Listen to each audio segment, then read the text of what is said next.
ഇക്കയും മോളും എല്ലാ ദിവസവും ഒരുമിച്ചാണ് പോകാറ്. ഇന്നലെ ഓവർ ഡ്യൂട്ടി ആയതുകൊണ്ട് ഇക്ക ഡ്യൂട്ടിക്ക് പോയിട്ടില്ല. അതുകൊണ്ട് തന്നെ മോളെ സ്കൂളിൽ അയച്ചതിന് ശേഷമാണ് ഞാൻ ബ്രേക്ക്ഫാസ്റ്റ് ഉണ്ടാക്കാൻ നിന്നത്. ഇക്ക മോളെ ആക്കി വരുമ്പോഴത്തേക്കും ബ്രേക്ക്ഫാസ്റ്റ് ആയാൽ മതി. ഇന്ന് ഞാൻ ബ്രേക്ക്ഫാസ്റ്റിന് ഉണ്ടാക്കിയത് ഗോതമ്പിൻ്റെ പുട്ടും പയറുകറിയുമാണ്. ചില ദിവസങ്ങളിൽ തലേദിവസം തന്നെ എല്ലാം പ്ലാൻ ചെയ്ത് വെച്ചാലും അതൊന്നും നടക്കാറില്ല. രാവിലെ എഴുന്നേൽക്കുമ്പോൾ എനിക്ക് എന്താണോ ഉണ്ടാക്കാൻ തോന്നുന്നത് അതാണ് ഞാൻ ഉണ്ടാക്കാറ്. കൂടുതലും ഞാൻ പ്ലാൻ ചെയ്ത് വെക്കുന്നത് നല്ല ഹെവി ആയിട്ടുള്ള ഫുഡായിരിക്കും. രാവിലെ ചിലപ്പോൾ അത് ഉണ്ടാക്കാനുള്ളൊരു മൂഡ് ഉണ്ടാവില്ല. അപ്പോൾ എന്താണോ അപ്പോൾ തോന്നുന്നത് അതങ്ങോട്ട് ഉണ്ടാക്കും. പിന്നെ ഞാൻ ഫുഡ് പ്രോസസ്സർ വാങ്ങിയിട്ട് ഒരു 2 വർഷത്തോളം അലമാരിന് മേളിൽ കയറ്റി വെച്ചിട്ടുണ്ട്. അതിൻ്റെ ഉപയോഗം എന്താണെന്നറിയാത്തതുകൊണ്ട്.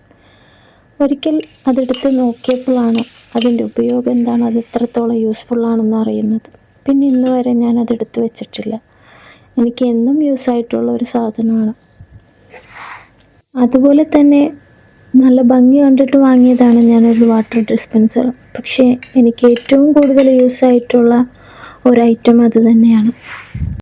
ടേബിളിന് മേളിൽ തന്നെ അത് വെച്ചിരിക്കുന്നത് കൊണ്ട് കുട്ടികൾക്ക് എപ്പോൾ വേണമെങ്കിലും ഒറ്റയ്ക്ക് തന്നെ എടുത്ത് കുടിക്കാൻ പറ്റുന്നുണ്ട്. എനിക്കാണെങ്കിൽ പോലും അത് കാണുമ്പോൾ കുറച്ച് വെള്ളമെടുത്ത് കുടിക്കണമെന്ന് ഒരു ഇൻട്രസ്റ്റൊക്കെ തോന്നുന്നുണ്ട്. അപ്പോൾ എൻ്റെ ബ്രേക്ക്ഫാസ്റ്റ് റെഡി ആയിട്ടുണ്ട്.